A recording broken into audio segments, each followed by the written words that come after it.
আইনগত কোনো বাধা নাই, আপনি ফিরবেন, ফিরে সারেন্ডার করবেন, বেইল চাবেন, সেটা আমাদের নর্মাল সিআরপিসির যে প্রসিজিওর সেটাই উনি ফলো করবেন। বিরোধী দলে যারা থাকে তাদের ছায়া মন্ত্রিসভা গঠনের সংস্কৃতি তো বিভিন্ন দেশে আছে, তো সেই জায়গা থেকে উনি যদি এটা গঠন করেন, অফকোর্স আমরা সবাই কিন্তু ওয়েলকাম জানাই।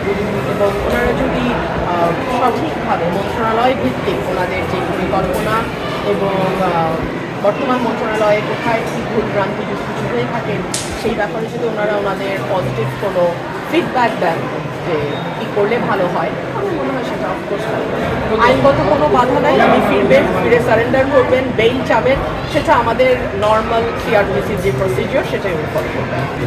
পার্টির কথা হচ্ছে যে আপনার নির্বাচনী এলাকা সেসব ম্যাগনোলিতে আপনি আজকে জিও ব্যাগ খেলবেন, কিন্তু পাশাপাশি এই যে ভৈরব যেটা একটা মেদিনীপুর, সেটা হচ্ছে রাজাপুরের বরাবর বালুমঠ, কিন্তু বালু কাটতেছে আশুগঞ্জ কিংবা পানেশ্বরী এই সমস্ত এলাকা থেকে। এটা আমি আজকে যাব, আমরা দেখেছি চরসনরামপুরবাসী আন্দোলন করেছে, মহাসড়ক 2 ঘন্টার উপরে অবরোধ করে রেখেছে এবং ভৈরবের নামে লাইসেন্স নিয়ে আশুগঞ্জ থেকে বালু উত্তোলন করছে। এই নিয়ে তীব্র ওই জায়গাতে অবস্থা। আমি আজকে যাব, আমি আশা করবো আপনারা আমার সাথে থাকবেন। আমি আজকে যাবো চরসনরামপুরে, আমি আজকে যাবো।